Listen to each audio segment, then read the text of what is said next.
We're going to be in 1 Corinthians chapter 9 tonight. We're picking up where we left off the end of January. We finished chapter 8, and you'll be happy to know that March 24th will be 1 year since we started in 1 Corinthians every other month, and we're only in chapter 9. So just to kind of give us a quick recap, we know from the book of Acts that Paul planted the church in Corinth around 51 AD. And that's after spending a year and a half, 18 months, preaching and teaching. He went into the Corinth, which was a very popular town, city that was had a lot of different pagan worship, a lot of debauchery. If you remember the phrase, now I'm going to say it wrong. They had a phrase, Coriantho, scratch that. They had a phrase that meant to be a Corinthian, which was a word used just to describe anyone who was very sexually immoral. So 12 pagan temples, a lot of pagan worship, pagan idolatry, all these things.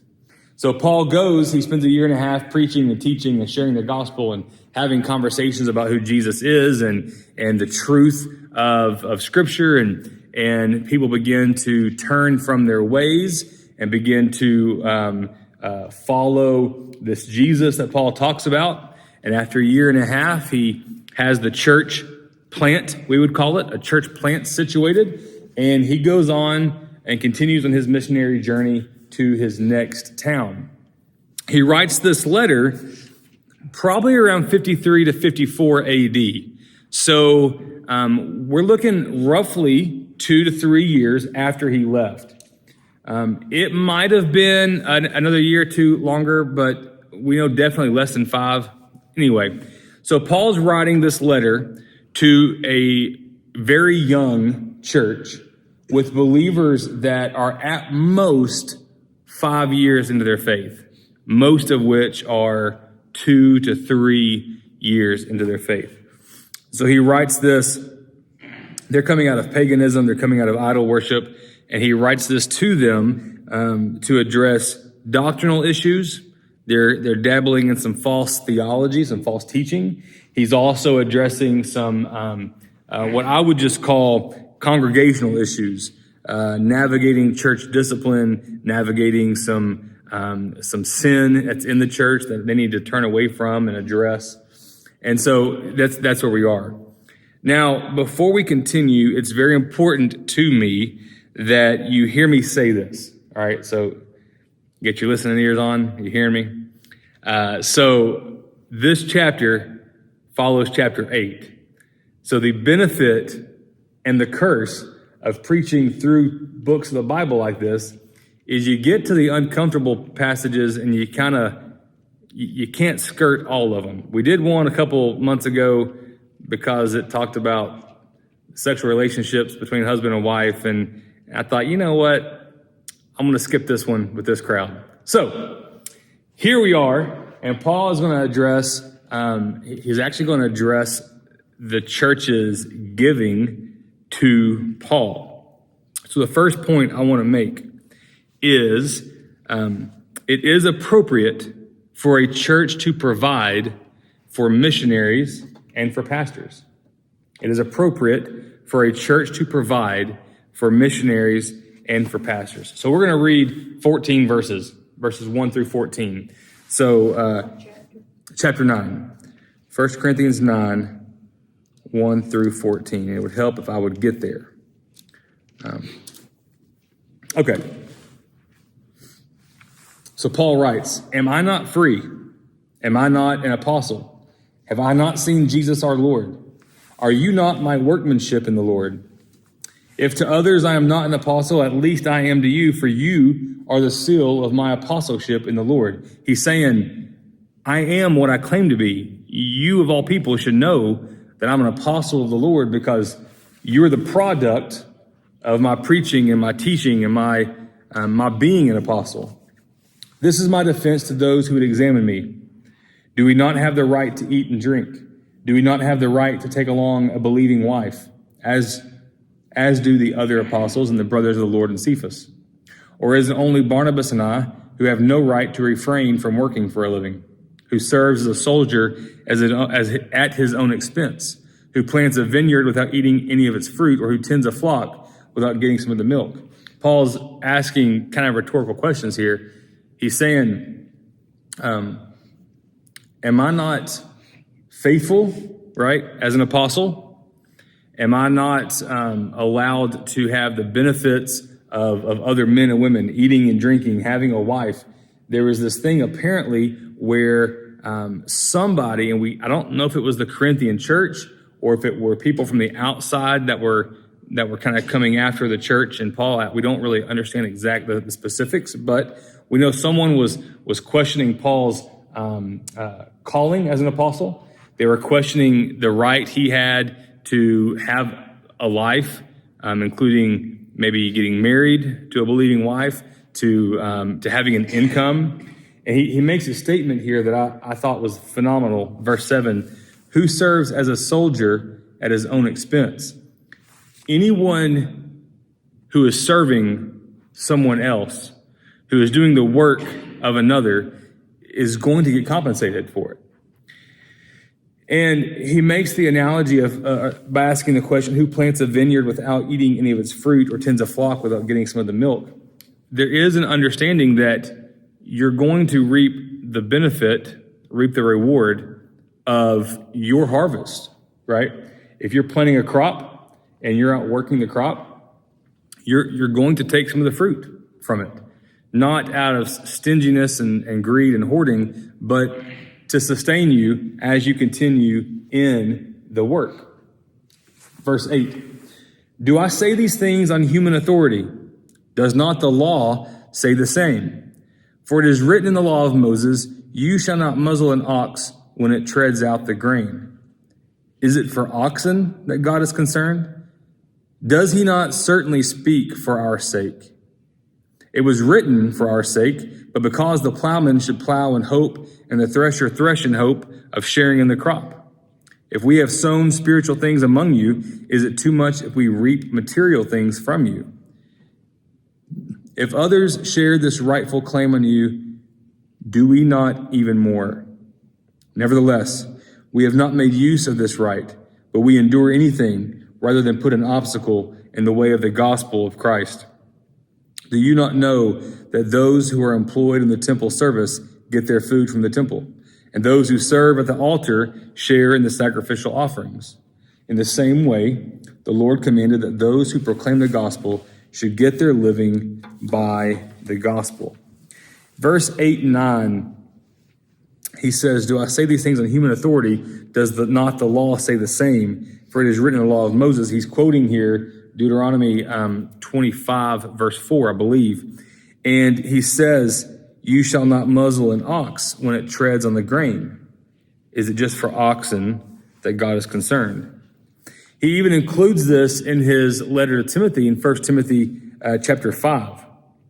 So God is saying in Deuteronomy that you should provide food for the oxen while the oxen are working for your benefit. While they're providing their labor for your benefit, you should not muzzle them, but you should allow them to eat while they are working. And Paul is taking this and saying, does it just apply to the ox, or does the Lord also intend this for our sake? Let me tell you this. This is kind of just odd because I'm ministerial staff, and so I want to speak candidly, but I don't want you to assume that I have subliminal messages or ulterior motives or innuendos. So can we just assume that we're just talking about the passage and not about my salary? Can we say that? Okay, because I'm not, but I do think that it's important that we talk about this because this is important. Your pastor, Wyman, is toiling, is working to meet your spiritual needs, and we are to honor his labor by compensating him for it. Just like the ox works to meet physical needs, physical demands of a farmer, the pastor, our missionaries overseas, are also lamenting and working to meet spiritual needs, to meet spiritual growth, spiritual maturity. And for that, we should provide compensation. There's another story I heard from my former pastor. He was in seminary, and my former pastor surrendered to ministry when he was early 30s. And so he had 3 boys. They were working. He cashed in his 401k, sold everything, moved to Fort Worth, went to the seminary, got his degree, and started pastoring. But while he was in the seminary, he met another guy who was in his late 30s, if I remember correctly, and was an engineer. Had a lucrative job as an engineer, doing well, and the Lord called him out of the pew into the pastorate. And he did the same thing. He sold, they had the big house, they had all the stuff, sold everything, moved him and his wife, and I don't know if they had kids or not, to seminary, used all their savings, all their funds they had built up to pay for school, to put himself through seminary. When he finishes, before he finished, he told God, the answer is yes. Wherever you call us, wherever you send us, the answer is yes. And sure enough, he is approached by a church in the Appalachian Mountains. Now, this is a city guy. He's from, I don't know what city, but he was a suit and tie engineer, white collar professional. And he gets called by this church in the Appalachian Mountains, and he goes, and they couldn't afford to fly him out there to interview. And this is before Zoom. So he had to drive himself from Dallas to the Appalachians, wherever it was, interviews this church, and fell in love with the people. Backwoods, cousins marrying cousins, all the good stuff. And in his salary compensation package, they said, this is the best we can do. He looks at it, and it was below the poverty line, even for the Appalachians. And one of the lines in his compensation was, your freezer will never be empty of meat. And he thought, well, this guy, he's not a farmer, he's not a hunter, he doesn't fish, none of that stuff. He's like, well, I guess that's good. He never had thought about it, right? He said he had been there for 6, 7, 8 months, I don't know how long. And he pulls into his carport one day, and there's a truck backed into his carport. He's thinking, what in the world is going on? He gets out, and it's a church member that had just killed a deer or something and was unloading an ice chest of meat into the pastor's freezer. And he said for however many years he was there, this guy never had to buy sausage, bacon, meat, chickens, eggs, fish, turkey. That he said we ate more meat in the Appalachians than we ever did as an engineer who ordered steak at restaurants. And that has stuck to me because I think it's a beautiful image of the church providing for their pastor. I mentioned a while ago, before we started recording, the cooperative program and how Central sends 9% of our receipts of money that you give through your tithes to the cooperative program. And through the cooperative program, we're funding somewhere in the neighborhood of, I think they said 3,000 IMB missionaries right now worldwide.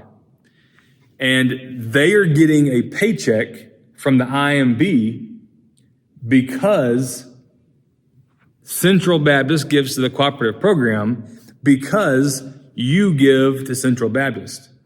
So even the missionaries, they're like Paul in this situation, right? They're not here local leading you, but they're off doing God's work in remote villages and in big cities and Mumbai and Rio de Janeiro and Thailand and wherever else. They are able to do the work of the Lord because the church across the globe has been faithful in giving so that men, women, and children can do what God's called them to do. So our first point is that it is appropriate for you individually and for us collectively as a church to provide for missionaries and for pastors. You know, there are a lot of churches that do as much as they can, right? The church in the Appalachians, you know, they couldn't put the guy up in a 5-star parsonage, but they did what they could. So there are some churches that do what they can, but they still can't adequately compensate their pastor. And it's important that we understand that there are pastors and there are ministers across even our state that are bivocational. In our association, we have 50 Southern Baptist churches in the North Pulaski Baptist Association. Of those 50, I believe about half of the churches have bivocational pastors. Is that about right, Dale? Probably that, or maybe even a little higher. I think it's higher, but I'm trying to be conservative. It's at least 50%. Of those 50 churches, I believe there's 10 or 12 youth pastors that are full-time or just, there's less than 10 youth pastors that are full-time, and there are about 10 to 15 youth pastors that are bivocational, and about half of those churches don't have a paid youth minister on staff. I don't know about worship because I never did worship and I didn't hear any of those numbers. So all of that to say, you know, Paul even spent time as a tent maker, right? So we know that bivocational ministry is not a bad thing, but I want us to understand, and I hope those other churches understand that when their pastors or when their staff are bivocational, they are working full time a lot of times. They're juggling their kids and their family, and they're preparing sermons at night when the kids go to bed. And they're making hospital visits on Saturdays in between soccer games and birthday parties and whatever else. So our second point, before we keep reading, once called to preach the gospel, ones called to preach the gospel will do so no matter the obstacles. Ones that are called to preach the gospel will do so no matter the obstacles. Let's look at verse 15. Paul writes, "But I've made no use of any of these rights, nor am I writing these things to secure any such provision. For I would rather die than have anyone deprive me of my ground for boasting. His boasting is not in himself, but it is in what God has done." Verse 16, "For if I preach the gospel, that gives me no ground for boasting. For necessity is laid upon me. Woe to me if I do not preach the gospel. For if I do this of my own will, I have a reward, but if not of my own will, I am still entrusted with a stewardship. What then is my reward? That in my preaching I may present the gospel free of charge, so as not to make full use of my right in the gospel." Verse 16 says, "I am compelled to preach." If you look back at Acts chapter 9, verse 15 and 16, I believe, it's when the Lord said to Ananias, "Go, for he," Paul, "is a chosen instrument of mine to carry my name before the Gentiles and kings and the children of Israel." Acts 26, 16 through 18, Paul is standing before King Agrippa, giving a defense of all that he has said and all that he has preached. And he's giving an account going back to when Paul was Saul on the road to Damascus, and he gets blinded, and God showed up, and all this happened, and Paul gives a defense for all that he has preached. I want to read to you out of Acts 26, verse 16 through 18. Paul says, "But rise and stand upon your feet, This is Jesus, the Lord, talking to Paul as he's retelling the story, right?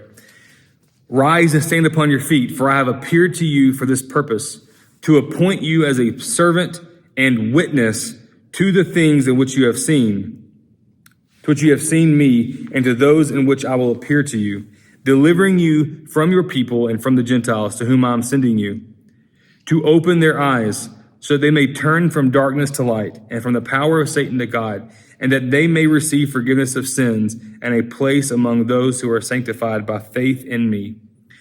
The Lord told Paul to stand up because I am going to use you as a witness. A witness is one who proclaims, who shares, who voices things that he has seen. I want us to understand ones that are called to preach are going to preach the gospel no matter the opposition and no matter the obstacles. Here's Thomas Sewell's conviction. My conviction as a minister, I surrendered to ministry July 1st of 2001. And from that moment, I knew I was going into vocational ministry, but I did not know what it looked like. And as I began to grow in my faith and pursue God's will and try to wrestle with what it was going to look like and what it meant, there was one thing that I came under heavy conviction about 20 years ago, and I still hold to this conviction. The calling supersedes the compensation. However, the compensation complements the calling. The calling supersedes the compensation. However, the compensation complements the calling. Here's what I mean by that. If Central Baptist Church comes to me tomorrow and says, Thomas, we can't pay you, I'm going to say, okay. I'm going to immediately start trying to figure out where I can get a job to make some money, but I'm not going to quit ministry. I'm not going to quit doing what I'm doing. It's just going to look different as I go bivocational or as I go into the workplace in a secular job and my involvement here changes. The calling does not change even if the compensation goes away. Along those lines, I think Paul would argue that the church has a responsibility to compensate their staff in a way that complements the calling. And what I mean by that is there are churches, listen, we're getting way off topic. There are churches that they want their pastors, they want their staff to be bivocational. They want their staff to be part-time at the church and work part-time to full-time in the world out doing that. And that's awesome and that's great. There's co-vocational ministry, which is a phenomenal thing right now. But they also have the understanding that if Wyman is, I don't know what Wyman would be if he wasn't preaching, probably a professor somewhere. If Wyman is teaching at a college and Mike calls him Tuesday at 9:00, leaves a voicemail, says, hey, I'm in the hospital, I need you to come see me. No, he can't.